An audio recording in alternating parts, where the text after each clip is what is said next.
Hi, Steph. You saw her. She's been working really hard.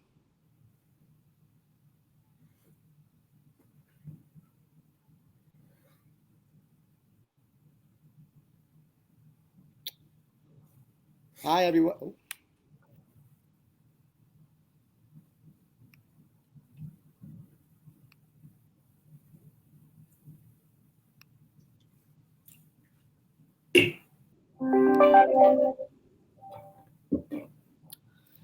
Hello, everybody. I'm happy to host our first annual weekly chat, 180by2.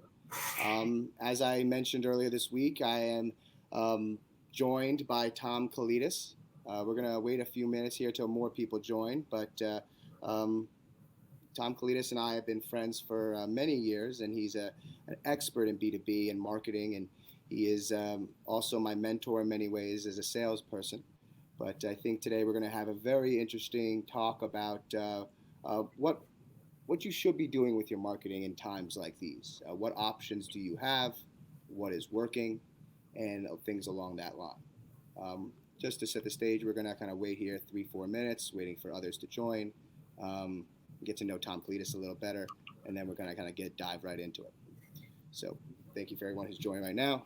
Tom, so Thank you, Ben, and thanks so much for inviting me. I'm proud to have been your friend for all these years, and also proud to be a partner um, with 180by2, our two companies who work together, and it's been a great partner.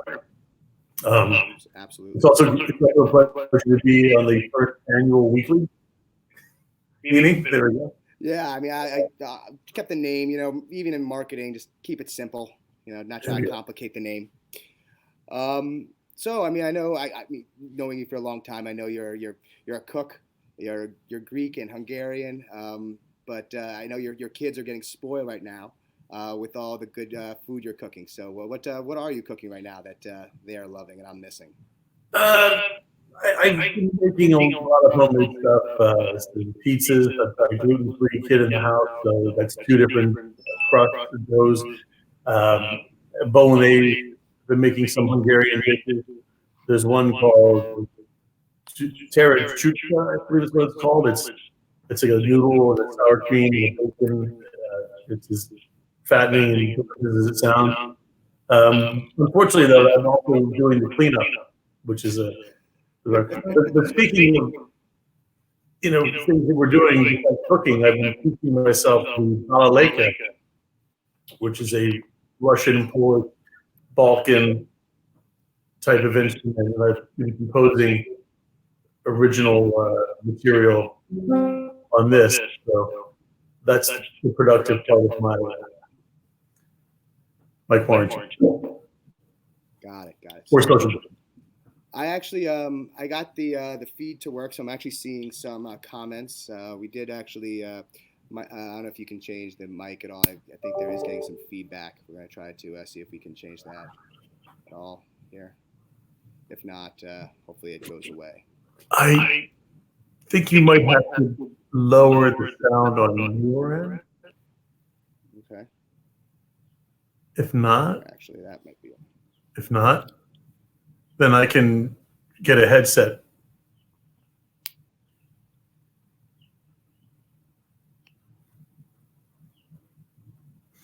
How's that? Check. Still there? I think that might be better. Yep, I can hear you perfectly. Okay. So that also might be better. Another thing, the kids in the house. Let's kind of just talk about that for a second. I mean, I have young kids, 3, brand new addition about 6 months ago. So my family is definitely complete. But you're on the other end. You have college kids home. How's that been? Yeah, I tell you, it's been an interesting dynamic talking to friends like yourself that have young kids at home, and there's a certain set of muscles it takes to keep them entertained constantly. You're playing a zone defense, obviously, 2 parents and 3 kids. I have one junior in high school and one sophomore in college, and it is a different dynamic. My daughter, who's in college, Villanova, she wants to play board games that we used to play as kids. She wants to revert back to the little kid and spend family time. And my son pretty much just wants to play Xbox and try and escape the house to go hang out with his friends. So, Yeah, you I know, have to that's say, I feel like the games, along with like the food, there's a lot of like anything that makes you feel home and warm and fuzzy is exactly popular now. I've been watching a lot of Ozark, and I really say that the Marty Bird character is a hero of mine because he can like launder millions of dollars in one scene, kill a guy in another scene, and then he's like schooling his kids on the next scene. So we talk about a lot of balls in the air. Shout out to Marty Bird. Absolutely. What episode are you on right now? I'm trying to binge it, but I'm walking my daughter through the second season, walking her through. But uh, we're teeing it up for season 3. awesome, awesome. So we were talking earlier about kind of like travel a little bit and these times. I know I'm on the road a lot. Typically during this time of year, there's Adobe Summit, a lot of different events that we typically go to. I know you're a road warrior. We've been on the road to go to San Francisco trip together. Almost too many stories there. Um, but again, I think this might be a good little segue as we're kind of coming at a time where I wanted to kind of start talking about marketing and that, you know, there's a lot of marketing budgets that have just been kind of put into to conferences, and some of them that we're sponsoring, they're turning them into virtual events, which is the thing to do. But I think a lot of that marketing dollars are coming into digital marketing, and I think there's an opportunity there to really get some efficiencies from your marketing during this time. And I thought I'd again just to kind of everybody who's just might be joining. This is one of our first weekly chats with 180by2. I have our first expert, Tom Koletas, and we are going to kind of dive in here on marketing tactics during difficult times and what you can be doing and just things that Tom and I are hearing in the space. So. And these are merely suggestions. Exactly. Suggestions only. Happen to have any questions? That's what this is meant to be. This is meant to be an open forum. But you do have a very knowledgeable person in Tom. I don't know about myself, but certainly Tom. Well, to pick up what you were just saying, Ben, about the about events budget. So there's been a lot written in our trades about the fact that events are taking the big hit here, obviously from a budgeting standpoint, and that's been so far a bit of an opportunity for our companies, right? There was a big article in Forbes about digital media being the savior for B2B marketers. Let's face it, you go to trade shows not only to see Cirque du Soleil, but also to meet customers and to try and get leads and forge partnerships. And it's a powerful tool. So when you can't do that, digital marketing certainly can help take the place. And we are seeing a lot of requests from customers to try and drive attendees to their own events. Or I know from my standpoint, Ben, you go to a lot of events as well. Now trying to both attend and sponsor virtual events. At MRP, we're big sponsors of Serious Decisions, and that's now going to be virtual. I've never been part of a virtual event. It's going to be interesting to see how that goes off. Agreed. I mean, again, like I have been to an event where I have, I wasn't able to attend, and I've kind of seen the host speaking, and so I kind of can visualize what it's going to be like. But I mean, the point of an event is very much those one-off meetings that you can't get with people. Like I think the value of a conference is, how you and I used to plan. You'd really, try to line up your accounts, and it's really for your BDR team to figure out who the right accounts are and to really get the meetings that you can. And that as much as the content is important for sales guys like ourselves, the conference is a forum for communication and to have that quality conversation. It's one of the reasons why these weekly chats with LinkedIn are important, and I wanted to have more of these. But I think that there are many channels. This is one of them, and digital targeting being another. So you and I kind of going back on that, you used to be a Ziff Davis guy. I mean, that's the thing that when we used to work together, that I always try to learn about the way that Ziff Davis used to teach people how to sell. And I guess that's what I'll kind of lead into next, is that there was a certain methodology behind the way Ziff Davis taught their salespeople and how to interact. And there's also even, I think, a saying on during these times what marketers should be doing. So I actually wanted to kind of take that. Yeah, that's a really good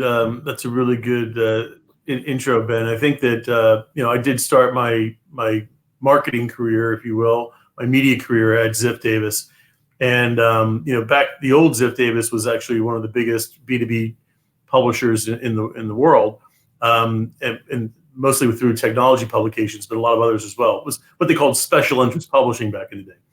But one of the things that you were taught early on is that in a growth market, obviously everyone's benefiting from the boosting economy, and for marketers, it's an opportunity to go out and just grab as much business as you possibly can, right? But in times of uncertainty or in down markets, it's even more important to market. I know that sounds hackneyed and trite, but when you think about it, it makes complete sense, because the market is contracting. You need to gain market share from your competitors. So in order to do that, you need to be in the market with messaging and content, even more so. And that's so important in the B2B world, because what we're talking about when we talk about B2B marketing is content marketing. And in order to get content in the marketplace, you're trying to start a conversation. And so it's so important to be there when your competition is not. There are more big clients that are won and lost or stolen during times like these than there are, which brings me to the next point. The other reason it's really important in a challenging market like now is that you've got to protect your six. You've got to make sure that you're not losing customers. It's very hard. It's a lot harder to get new customers in a market like this. So it's easier to upsell and cross-sell the customers you have.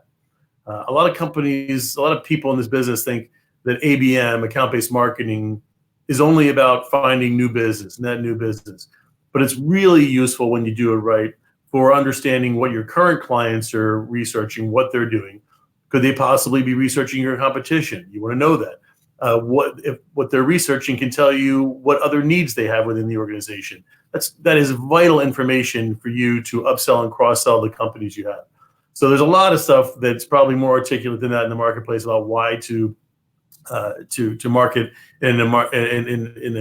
why marketing is so important in times of uncertainty like this. But I think that those are some of the key points that we learned at Ziff, and they remain true today, of course. Yeah, one of the things you said, and I'm going to kind of back up, is market share. I think when you have marketing dollars, if you have the dollars from a conference you were going to sponsor, or just have the marketing dollars, I think trying to take market share with a strong message that coincides with your product, but also how much you care and the things that you're doing. I think that as with ABM and other audience targeting tactics, I think that is the key right now. It's about not having any waste. You don't want to use your marketing budget that is valuable, that you could be using for other things at this time, but you want to make it work for you. So audience targeting, account-based marketing, these are things to really take your marketing and specify on the people that you're looking for, and then customize that message. Couldn't be more important than right now. That's right. And another thing about growth markets is that, you can have so-so data and you'll succeed doing account-based marketing in a market that's expanding. But when you're in a market like this, where your marketing dollars are even more precious, it's a really good time to understand which data partners you're working with. The provenance of the data is more important. It's called account-based marketing, which means you're targeting your dollars towards specific accounts based upon the data you're using, the intent, and the predictive solutions that you've been paying for. If they're pointing to the wrong companies, it's even a worse mistake than normal because of how valuable your dollars are. So this is a great time for marketers to be evaluating their data, ingredients in their recipe and their tech stacks to find out where to come from. That's the first thing, where to come from. But then the second thing is is what is the company that you're working with doing with that data? Are they really making sure it's clean? Is it accurate? Is it compliant? Is there real technology behind it?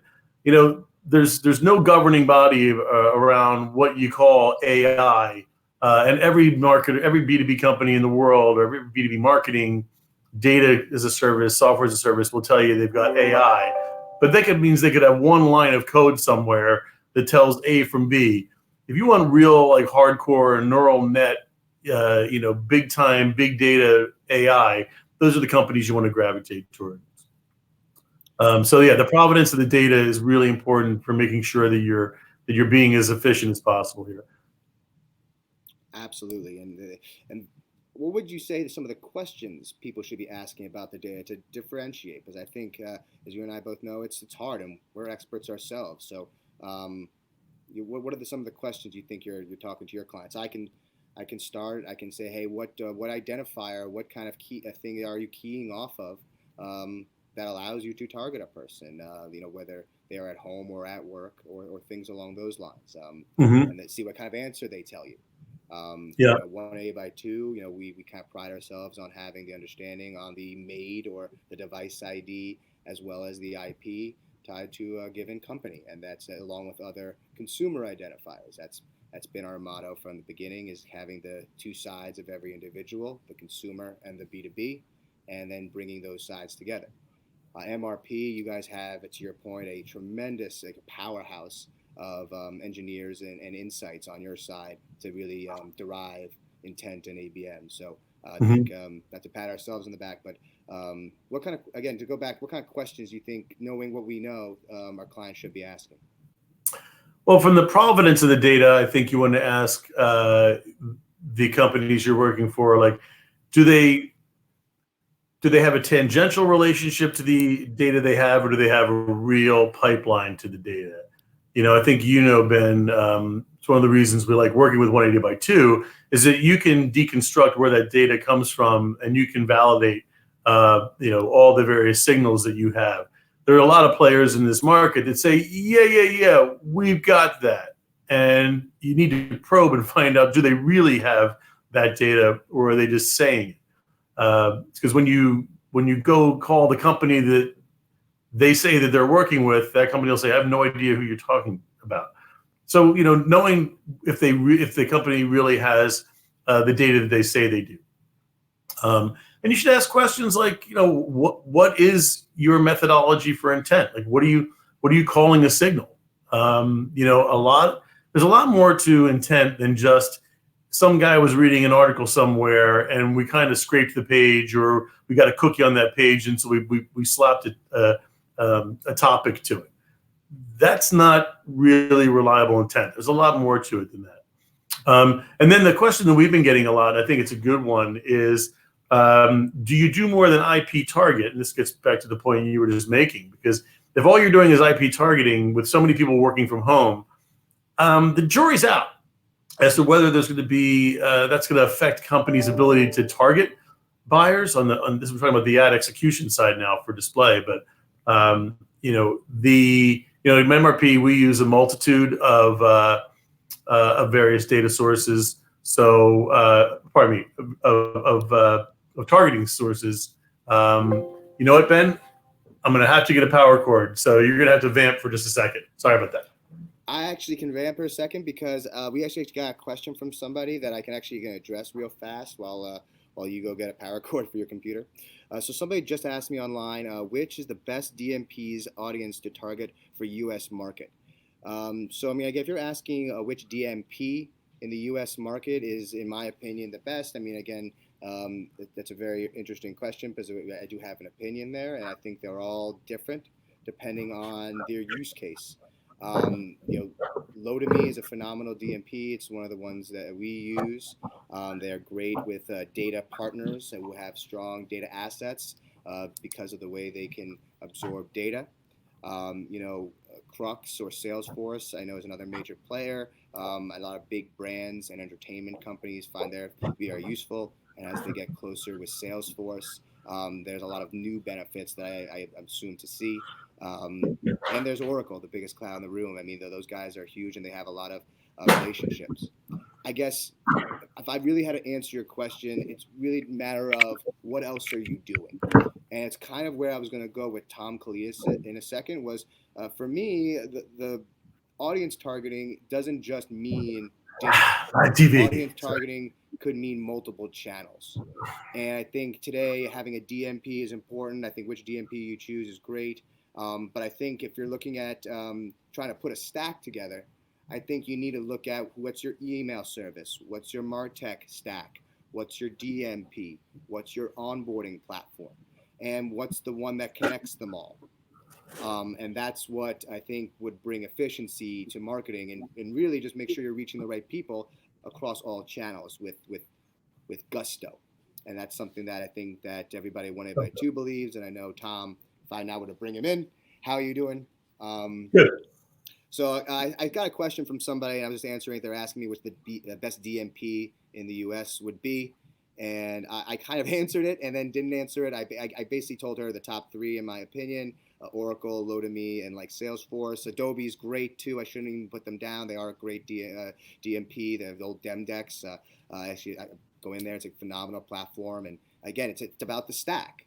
And that's where I went with the question. I went with the what other platforms are you using? If you're using Marketo, which is now bought by Adobe, you should be using the DMP that Adobe with Demdex. They are going to be integrating together, and that makes sense for you. So to me, I think that's the right. Yeah, I agree with you on that. Is that they're, like I said, everything here is just suggestions. From my standpoint, I think the answer, not to be coy, is the one that fits best with your other components of your tech stack. That's the answer. Absolutely. It's a good question. I know we touched upon this. That was from your mom, right? Say again? Oh, God. One of the last things I wanted to talk about with you, Tom, and I'm going to kind of maybe circle back at ABM to current customers. I think ABM has gotten a really focused rap, especially coming into this, is reaching out to new prospects and people who are in your pipeline that you're trying to move. I think it's very much an outbound lead nurturing tactic. I think that is the way we've all pushed it, and it makes sense that it's a great use case for that. But we're also talking about using it right now to target current customers, right, and giving them a message of hope and faith, and just that you're there for them and that you're doing the right thing. So, right?